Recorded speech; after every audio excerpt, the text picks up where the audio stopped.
Bismillah. Assalamualaikum warahmatullahi wabarakatuh. Innal hamdalillah nahmaduhu ta'ala wa nasta'inu bihi wa nastaghfiruh. Asyhadu an la ilaha illallah, asyhadu anna Muhammadan 'abduhu wa rasuluh. Allahumma shalli ala hadzal nabiyil karim wa ala alihi wa sahbihi ajma'in. Rabbi shrah li sadri wa yassir li amri wahlul 'uqdatan min lisani yafqahu qawli. Qala ta'ala fi kitabihil karim, a'udzu billahi minasyaitonir rajim. Bismillahirrahmanirrahim. Ya ayyuhalladzina amanu kutiba 'alaikumus shayamu kama kutiba 'alal ladzina min qablikum la'allakum tattaquna ayyaman ma'dudat. Wa qala Rasulullah sallallahu alaihi wasallam, as-salawatul khamsu wal jum'atu ilal jum'ati wa ramadhanu ila ramadhana mukaffiratun lima bainahuma idza jtunibatil kabair. Sadaqallah wa sadaqa rasulullah. Hadirin dan jamaah salat zuhur ya Masjid Al-Hidayah Bukit Cimanggu City dan sekitarnya, kita bersyukur kepada Allah SWT pada siang hari ini diberikan berbagai nikmat di udara yang lumayan cerah. Kita bisa bernaung di masjid yang megah ini melaksanakan salat zuhur berjamaah, dan insyaallah tadi sampaikan sampai nanti pukul 1 maksimal sekitar 30 menitan ke depan kita akan isi dengan kajian singkat, dan kita akan bahas yang mungkin sudah di broadcast di WA grup jamaah ya, tentang belajar dari ketaatan para sahabat Rasulullah sallallahu alaihi wasallam ya. Kita coba gali nanti beberapa kisah menarik dan inspiratif seputar ketaatan para sahabat ini terhadap perintah Allah Subhanahu wa taala dan perintah Rasulnya ya. Karena ketaatan ini penting ya. Bahkan dalam lingkup yang dari yang paling kecil sampai yang paling besar ya, ketaatan ini menjadi pilar tegaknya sebuah peradaban. Syekh Mustafa Masyhur mengatakan sebuah negara ya, atau peradaban ya, itu tidak akan tegak kecuali dengan dua ketaatan ya. Ketaatan pertama adalah ketaatan anggota keluarga terhadap kepala keluarga. Kemudian yang kedua adalah ketaatan rakyat kepada pemimpinnya. Dan di atas itu semua kita sebagai muslim tentu saja ketaatan kepada Allah dan ketaatan kepada Rasulnya. Atiullaha wa atiur rasul wa ulil amri minkum ya. Taatlah kepada Allah, taatlah kepada Rasul dan pemimpin di antara kalian. Wa ma atakumur rasulu fakhuzuhu wa ma nahakum anhu fantahu. Apa yang datang dari Rasul SAW ya, didatangkan oleh Rasul ya, fakhuzuhu, taatilah, ambillah. Wa ma nahakum anhu fantahu, yang dilarang tinggalkan ya. Nah, dua ketaatan itu adalah ketaatan keluarga, anggota keluarga terhadap kepala keluarga, dalam hal ini ayah. Manakala sebuah keluarga jemaah ya, sudah tidak ada lagi ketaatan ini, anak udah tidak taat lagi kepada ayah, kepada ibunya, wah kita khawatir ya, rumah tangga itu akan karam.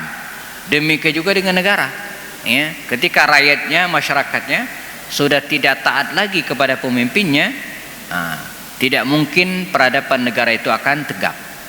Namun ketaatan dalam hal ini harus dilihat dari dua sisi. Mengapa seorang anak misalnya tidak taat kepada ayah, tidak taat kepada ibunya? Belum tentu salah anaknya. Jangan-jangan kedua orang tuanya emang tidak layak ditaati. Ya, dalam bernegara juga demikian. Kenapa sebuah komunitas masyarakat, rakyat misalnya, sudah tidak taat lagi kepada pemimpinnya ya, tidak harus lalu disalahkan rakyatnya. Bisa jadi emang pemimpinnya yang harus dikoreksi. Karena itu Umar bin Khattab, kalau kita baca sirah jemaah, beliau mengatakan, saya, kata Umar bin Khattab, ketika terjadi konflik antara pemimpin dengan rakyatnya, saya lebih baik mengganti pemimpinnya daripada memaksain rakyat untuk taat kepada pemimpin ya. Jadi kata Umar, ketika ada masalah antara rakyat dengan pemimpinnya, maka kata Umar, saya lebih baik gitu kan, mengganti pemimpinnya daripada memaksain rakyat untuk ya, taat kepada pemimpinnya. Karena itu Kufah, wilayah Kufah itu adalah wilayah di masa Umar yang paling sering berganti pemimpin. Kepala daerahnya itu paling sering dicopot dan diganti karena sering clash dengan masyarakatnya. Walaupun secara umum masyarakat Kufah itu memang rada-rada gitu ya, emang rada-rada masyarakat Kufah dari dulu sampai sekarang. Tapi demikianlah Umar bin Khattab radhiyallahu anhu. Nah, baik. Bagaimana dengan ketaatan para sahabat dengan atau terhadap Rasulullah SAW? Kita akan mulai jamaah dari kisah-kisah ketika Rasulullah SAW berdakwah di era Makkah sebelum hijrah ke Madinah Al-Munawwarah. Kita akan melihat potret ketaatan para sahabat terhadap beliau yang mungkin sebagian dari mereka berada dalam kondisi dilema, membingungkan. Contoh adalah Mus'ab bin Umair radhiyallahu anhu. Mus'ab bin Umair ya, ini seorang sahabat yang berasal dari kabilah terkenal, kabilah Bani Abdiddar ya. Bahkan orang Quraisy kala itu nyaris tidak bisa perang kalau tidak melibatkan Bani Abdiddar ini, karena mereka lah yang memegang bendera ya. Nah, Mus'ab bin Umair ini dari kabilah Abdiddar, terkenal kabilah 10 besar di Mekah waktu itu ya. 10 kabilah terkemuka di Mekah adalah Bani Abdiddar. Selain itu juga Mus'ab bin Umair ini orang kaya, bapaknya pengusaha ya. Ketika dia masuk Islam, janakumullah, bersyahadat dan ketahuan oleh kedua orang tuanya, maka Mus'ab bin Umair ini dipaksa untuk keluar dari Islam dan kembali ke agama nenek moyang mereka sebelumnya. Dalam kondisi seperti inilah Mus'ab bin Umair dilema. Dia dalam keadaan bingung. Siapa yang harus dia taati? Dia memilih untuk taat kepada Allah, memilih taat kepada Rasul meskipun dengan risiko. Dia diusir oleh ibunya, dia diusir oleh keluarganya, dia dikucilkan oleh keluarganya, sehingga seorang Mus'ab bin Umair yang tadinya dikenal sebagai pemuda yang perlente, seorang pemuda yang necis, seorang pemuda yang kehadirannya orang tidak perlu nengok, cukup ya, mencium aroma parfumnya orang udah tahu kalau yang datang adalah Mus'ab bin Umair ya. Bahkan ketika dia lewat, jazakumullah, orang tidak perlu melihat siapa yang lewat, dari hembusan angin yang lewat ya, yang ditinggalkan oleh Mus'ab bin Umair ini, orang sudah paham itu adalah Mus'ab bin Umair karena dia punya parfum khusus ya, yang tidak semua orang dimiliki ya. Dia mungkin bikin parfum custom ya, sehingga tidak ada yang punya kecuali dia. Ini kondisi Mus'ab bin Umair sebelum masuk Islam, tapi semua kemewahan itu ditinggalkan demi apa? Ketaatan kepada Allah dan Rasul ya. Nah, hal yang mirip yang dialami oleh Sa'ad bin Abi Waqqas. Sa'ad bin Abi Waqqas ketika tahu bahwa, atau keluarganya tahu bahwa dia masuk Islam, sama seperti Mus'ab bin Umair, dia dipaksa oleh ibunya juga untuk keluar dari Islam dan kembali kepada agama nenek moyang mereka sebelumnya. Nah, berbeda dengan Mus'ab bin Umair yang diusir, kalau Sa'ad bin Abi Waqqas ini ya, diancam oleh ibunya. Kata ibu Sa'ad ini, kata dia, wahai Sa'ad, kalau engkau tidak mau keluar dari agama Muhammad ya, saya akan mogok makan, saya tidak akan makan, dan saya akan mogok mandi, tidak akan mandi ya. Sa'ad bin Abi Waqqas sangat dekat dengan ibunya dan sangat mencintai dan menyayangi ibunya. Di sini lagi-lagi dia mengalami dilema seperti Mus'ab bin Umair. Siapa yang harus ditaati? Ibunya kah atau Rasulullah? Sekali lagi dia memilih untuk taat kepada Allah, taat kepada Rasulnya. Maka dalam kebimbangan itu di menghadap baginda Rasul, ya Rasulullah, saya ini, kata Sa'ad bin Abi Waqqas ya, dipaksa oleh ibu saya keluar dari Islam dan kembali ke agama nenek moyang kami sebelumnya ya. Bahkan ibu saya, kata Sa'ad, memaksa kalau saya tidak mau, dia tidak akan makan dan tidak akan mandi. Kata Rasulullah SAW, tetap dalam agamamu ya Sa'ad. Sungguh kalau ibumu kelaparan pasti dia makan, tenang aja kalau palanya kegatalan karena lama enggak mandi ya, maka pasti dia mandi, tenang aja. Adapun muamalahmu dengan ibumu tetap jaga dengan baik. Maka turunlah firman Allah Subhanahu wa taala dalam surat Luqman ya, wasahibhuma fid dunya ma'rufa. Kata Allah, kalian tetap harus berbuat baik kepada huma, kedua orang tua, walaupun mereka non muslim. Harus tetap berbuat baik sesama manusia, ya, muamalah dengan baik. Wasahibhuma fid dunya ma'ruf, dengan cara yang baik. Nah, ini menjelaskan kepada kita betapa pentingnya jamaah berbuat baik kepada kedua orang tua ini. Bahkan ketika kedua orang tua non muslim sekalipun tetap harus berbuat baik, apalagi yang muslim. Wa wasainal insana biwalidayhi ihsan, ya, dan kami wasiatkan kepada manusia agar berbuat baik kepada kedua orang tuanya. Bahkan dalam banyak ayat Allah selalu menggandengkan antara, ya, larangan mensekutukan Allah dengan larangan untuk durhaka kepada kedua orang tua. Itu selalu bersama-sama. Imam Az-Zahabi memasukkan di antara dosa besar itu adalah iqqul walidain, durhaka kepada kedua orang tua. Apalagi ibu kita, ya, hamalathu ummuhu kurha wa wada'athu kurha. Ya, ibu kita itu kata Allah SWT telah mengandung kita dalam keadaan kurha, dalam keadaan sulit.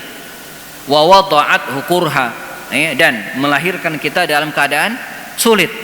Saya jadi ingat ungkapan Ustaz Abdul Somad, ya, ketika dia menjelaskan tentang ini, kata beliau, orang yang, ya, durhaka kepada ibunya, orang yang membangkang ibunya, ya, dan tidak tahu arti perjuangan seorang ibu, kata beliau, maka bayangkanlah ibu kita dulu, ya, mengandung kita. Ya, kalau pengen merasakan, kata beliau, coba Anda ambil kelapa bulat yang masih bulat itu, ya, kemudian taruh di perut, digendong. Kemana Anda pergi bawa selama 9 bulan 10 hari katanya kan, kalau sanggup. Ya. Padahal bisa jadi bayi beserta dengan yang lainnya di dalam perut ibu kita itu lebih besar, lebih berat daripada kelapa. Begitu luar biasa perjuangan seorang ibu. Ya. Wa wada'athu kurha, dan melahirkan kita dalam keadaan kesulitan. Bahkan dalam kitab fikih sunnahnya Said Sabiq menyebutkan di antara bentuk syahid, orang yang meninggal syahid dan mendapatkan mati syahid, pahala mati syahid adalah ibu yang meninggal dalam keadaan melahirkan. Saking beratnya. Ya, wajar kalau kemudian Nabi mengatakan ketika seorang sahabat bertanya, liman, kepada siapa saya harus berbuat baik ya Rasulullah? Ibumu. Siapa? Ibumu. Siapa? Ibumu. 3 kali. Jadi 3 kali keharusan berbuat baik kepada ibu, baru kemudian kepada ayah. Mengapa demikian? Kata Imam Al-Qurtubi, sebab seorang ibu itu telah melakukan pengorbanan 3 hal yang tidak mungkin dilakukan oleh seorang ayah. Pertama, hamil, yang kedua melahirkan, yang ketiga menyusui. Nah, ini kan pengorbanan yang tidak dilakukan oleh seorang ayah. Nah, apalagi muslim. Nah, sebagaimana Sa'ad bin Waqqas, ya, kedua orang tuanya non muslim, tetap harus berbuat baik. Ya, wasahibhuma fid dunya ma'rufa. Tapi ingat, wa in jahadaka ala an tusyrika bi ma laysa laka bihi ilm fala tuti'ahuma. Tapi ingat, kata Allah dalam Al-Qur'annya, kalau keduanya memaksamu, jahadaka an tusyrika bi, untuk mensekutukan aku, kata Allah SWT, ya, fala tuti'ahuma, jangan taati. Makanya kaidah ketaatan terhadap manusia itu, ya, terbatas. Apa yang membatasinya? Maksiatillah. Ya, la ta'ata fi maksiatillah, atau la ta'ata fi makhlukin fi maksiatillah. Tidak boleh taat kepada makhluk dalam hal-hal yang, ya, durhaka kepada Allah SWT. Makanya Sa'ad bin Waqqas tetap dengan pendiriannya, Mus'ab bin Umair tetap dengan pendiriannya, dan kisah-kisah yang lainnya kita temukan banyak sekali. Termasuk ketika para sahabat diperintahkan oleh Rasul hijrah ke Habasyah, ya, melakukan perjalanan darat berbulan-bulan, menyeberang lautan menuju ke daratan Afrika, terus jalan darat lagi menuju ke daerah Habasyah. Perjuangan luar biasa, ya. Seorang Sayyidina Utsman bin Affan yang kaya raya, punya banyak bisnis, harus ditinggalkan semata karena mentaati perintah Rasulullah SAW. Ya, adalah Suhaib Ar-Rumi misalnya, ya, ketika Rasulullah memerintahkan kepada para sahabat untuk hijrah. Ayo, kata Rasul, kita tinggalkan Makkah, kita hijrah ke Madinah Al-Munawwarah, siapapun, tanpa terkecuali. Nah, Suhaib Ar-Rumi ini jamaah orang kaya, pengusaha, dan bahkan dia punya hubungan dekat dengan orang-orang Quraisy pada waktu itu. Artinya kalau dia enggak hijrah sebenarnya enggak masalah. Dia punya hubungan dekat dengan orang-orang Quraisy, tapi karena perintah Allah, ya, perintah Rasul, maka dia pun hijrah. Dengan risiko apa? Meninggalkan semua kekayaannya, meninggalkan bisnisnya, dan bahkan menyerahkan rumah dan kediamannya kepada orang-orang Quraisy pada waktu itu. Dia jual dengan harga ketaatan kepada Allah.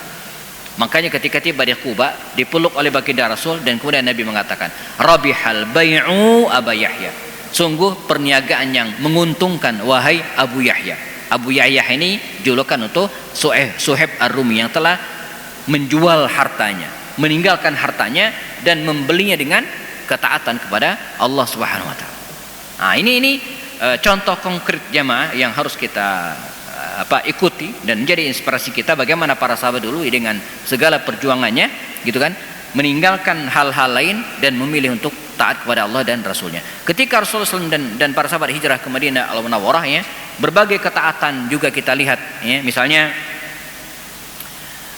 kalau jamaah hari ini pergi berangkat umrah atau haji, coba datang ke pintu 21 Masjid An-Nabawi, masuk, ya, gate 21 Masjid Nabawi. Di situ ada dua tiang, jaraknya mungkin dari sini, ya, ke sini, jarak tiang tersebut. Nah, di antara dua tiang ini jamaah, ya, kalau karpetnya dibuka, kalau nggak dibuka ya nggak kelihatan. Itu ada model bentuk keramik yang unik, ya. Kalau yang lain kan rata-rata bentuknya memanjang mengarah ke kiblat, ya, kotak persegi panjang mengarah ke kiblat. Jadi sudah membentuk shop tersendiri. Jadi walaupun kita nggak punya karpet, gitu kan, nggak punya sajadah, kita tinggal mengikuti alur keramik, nat keramik ini, ya, itu sudah menghadap ke kiblat. Nah, keramik, ya, yang ada antara dua tiang di pintu 21 ini beda sendiri, ya, bentuknya bulat dan ada 3 biji. Nah, bagi orang yang tidak paham sejarah dan nggak ngerti kisahnya, mungkin diabaikan saja, nggak, biasa aja. Tapi enggak, itu punya makna. Itu adalah tanda bahwa di sini dulu, di bawah ini ada sumur, ya, yang terletak di sebuah bustanun, di sebuah kebun, ya. Kebun itu namanya Bairuha. Bairuha, ya, ada yang mengeja dengan Biruha, tapi yang benar adalah Bairuha, milik seorang sahabat namanya Abu Talha Al-Ansari. Nah, bagaimana kisahnya? Suatu saat Rasulullah SAW berdiri di atas mimbar. Khatabah Rasulullah SAW, Nabi berkhutbah, berorasi. Khutbah itu bisa berarti khutbah Jumat, bisa juga berarti menyampaikan ceramah seperti ini. Nah, Nabi mengutip firman Allah Subhanahu wa taala dalam surat Ali Imran ayat 92. Awal juz 4. Kalau di Quran saya itu sebelah kiri pojok bagian paling atas, ya. Rasulullah mengutip firman Allah surat Ali Imran ayat 92 ini. Apa kata Allah? Lan tanalul birra hatta tunfiqu mimma tuhibbun. Kalian tidak akan mendapatkan kebaikan albirra hatta tunfiqu, sampai kalian menginfakkan, ya, harta yang paling kalian cintai.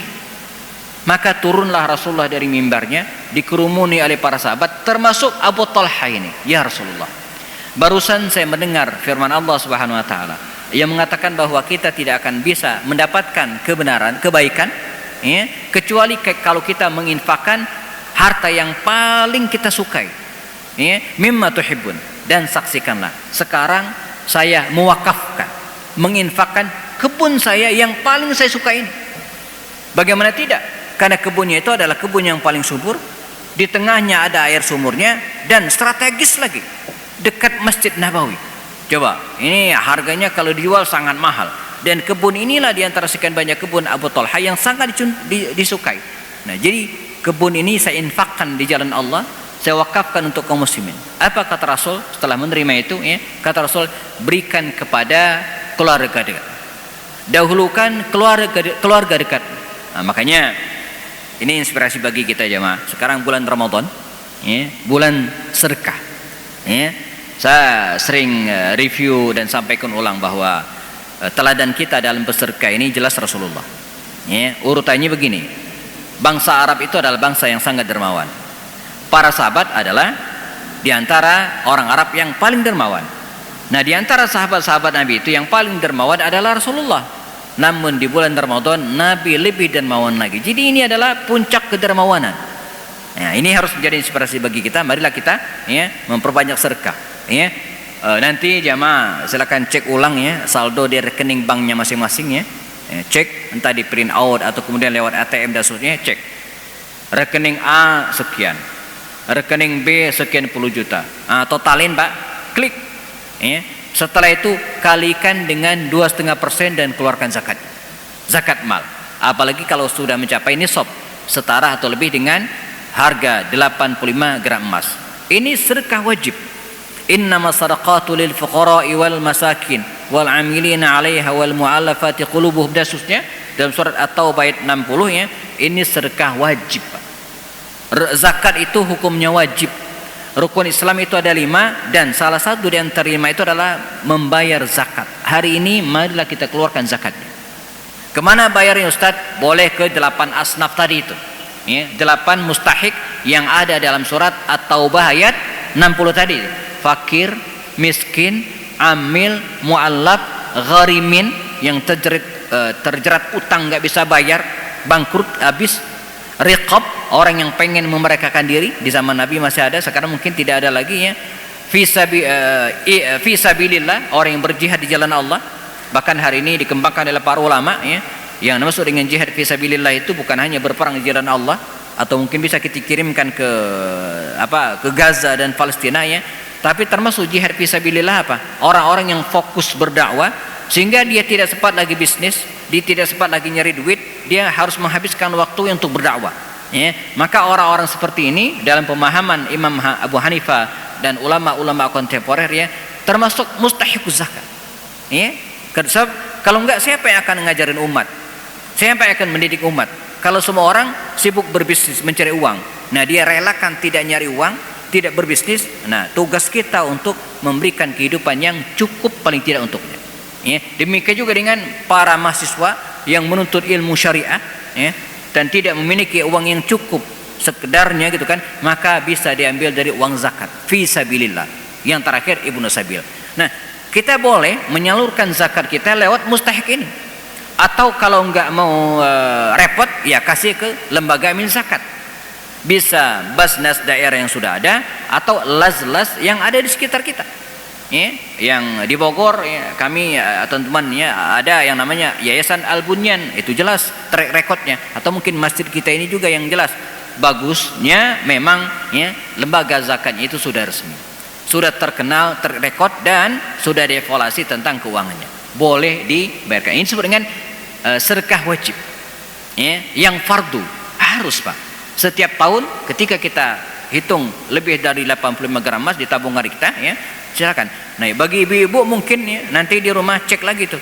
Ya, diangkat bantalnya atau diangkat kasurnya. Siapa tahu di bawah kasurnya ada 3 keping logam mulia, masing-masing 50 gram misalnya. 150 gram, banyak juga itu ya. Kalikan 150 kali berapa 1 gram sekarang? 1 juta misalnya, berarti 150 juta. 150 juta dikali 2,5%. Udah keluarkan zakat. Ya, ini zakat wajib. Atau yang sifatnya sedekah sunnah, ya. Keropak jalan. Itu keropak jalan itu jangan dibiarin jalan aja, diisi. Saya mungkin pernah cerita ada sebuah masjid ya, mushola kecil ya. Ditulis di keropaknya itu, Pak, mohon digeser. Saya bilang salah ini, bukan mohon digeser, mohon diisi. Ya, kalau kotak amalnya digeser terus ya kapan penuhnya, kapan isinya ya? Ganti ini, jangan mohon digeser ya, tapi mohon diisi, ya. Diisi. Ya, dulu Pak Yusuf Kala ya pernah duduk dekat saya di Masjid Asrah ya, begitu keropak itu lewat dia toel saya. Ustaz, kasih tahu pengurus katanya, ini lubang kotak amalnya ini kekecilan katanya. Ini paling muat 200.000. Bagaimana kalau orang pengen infak 1 juta, nggak muat gitu kan, gedein lubangnya gitu kan. Nah, belakangan oleh panitia dikasih barcode kiris ya. Jadi kita infaknya bisa disorot pakai handphone seperti musola masjid kita ini juga ya. Nah, saatnya berinfak, bersedekah dimulai dari siapa? Kata Rasul tadi, akrabin, mulai orang dekat kita, Pak ya. Jadi bersedekah, berinfak itu mulai dari orang-orang dekat kita. Kita cek hari ini secara nasab ya, hari ini adakah sepupu kita yang kekurangan ya, adakah anak paman kita yang kesulitan ekonominya, adakah dasusnya saudara-saudara kita, adik kita yang mungkin lagi jobless, nggak ada kerjaan, kita prioritaskan. Ini disebut dengan dekat secara nasab, kekeluargaan, atau dekat secara tempat tinggal. Kita cek lagi tetangga kiri kanan kita. Kalau kita yang berada di kompleks perumahan mungkin nyaris tidak ada, mungkin, tapi di pinggir kompleks perumahan, tetangga kompleks perumahan kita, pastikan mereka yang mendapatkan kebaikan dari kita, dari sedekah kita. Ya, mulai dari akrabin, orang dekat.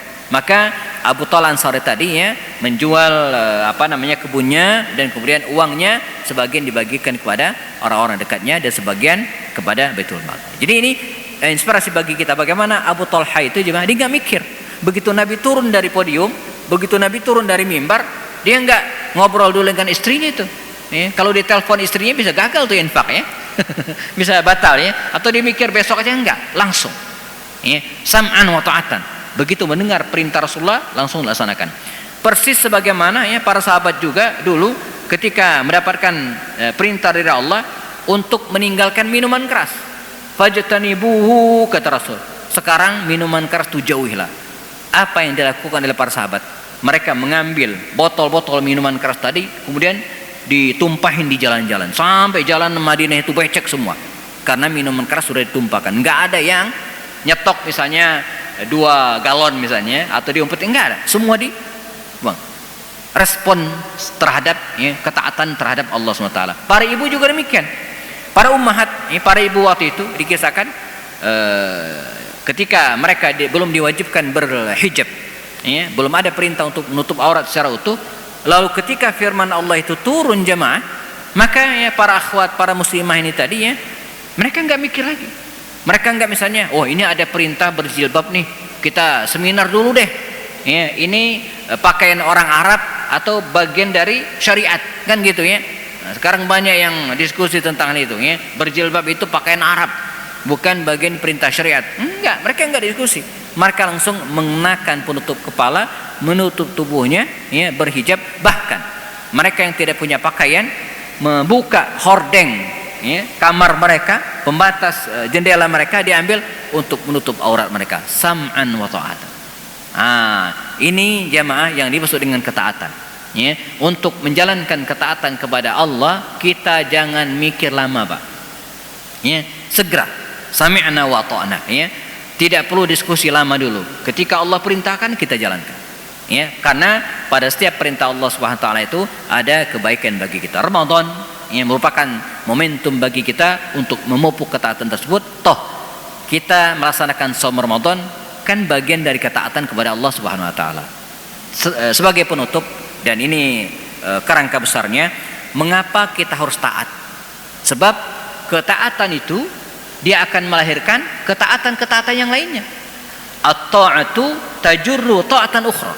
Ketaatan itu, Pak, kalau kita laksanakan, insya Allah dia akan melahirkan ketaatan-ketaatan yang lainnya. Hari ini, Pak, kita menjalankan ketaatan yang namanya puasa Ramadan.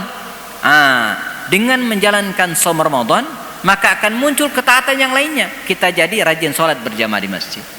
Ya, kita jadi tarawih.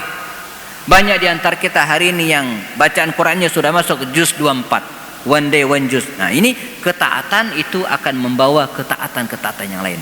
Ya. Dan sebaliknya, al-maksiyatu tajuru maksiatan ukhra. Kemaksiatan itu bisa menyebabkan kemaksiatan yang lain. Begitu rumusnya. Ya. Ketaatan akan melahirkan ketaatan. Orang pulang umroh, ya, ketaatan itu. Begitu dia pulang, jadi rajin baca Quran, jadi rajin sedekah. Jadi kalau ada orang yang pulang umroh, rajin sholat berjamaah, tapi tidak melahirkan ketaatan yang lain, kita khawatir, jangan-jangan umrohnya tidak diterima, cuman jalan-jalan doang. Bukti diterima ketika dia melahirkan ketaatan. Al-maksiyatu tajuru maksiatan ukhra. Hindari maksiat, karena maksiat akan menyebabkan lahirnya kemaksiatan yang lain. Orang kalau rajin judi, Pak, suka judi, lama kelamaan dia minum minuman keras. Lama kelamaan dia mencuri uang di rumahnya. Lama kelamaan dia ngerampok. Begitulah kemaksiatan, menyebabkan kemaksiatan yang lainnya. Jazakumullah, barangkali ini sampaikan pada kesempatan kali ini. Jam di studio hampir menunjukkan pukul 1 siang. Ya, semoga ya kultum yang sedang ini, ya, tidak panjang tidak pendek ini ya, bisa memberikan inspirasi kepada kita bersama untuk memupuk selalu ketaatan kepada Allah, ketaatan kepada Rasul, ketaatan kepada pemimpin. fil ma'ruf, ya, untuk urusan-urusan yang benar. Ya, kalau munkar tidak boleh taat, ya. Jazakumullah khairan, dan biar berkah kita cukupkan dengan kafarat majlis. Subhanakallahumma wa bihamdika asyhadu an la ilaha illa ant astaghfiruka wa atubu ilaik. Wassalamualaikum warahmatullahi taala wabarakatuh.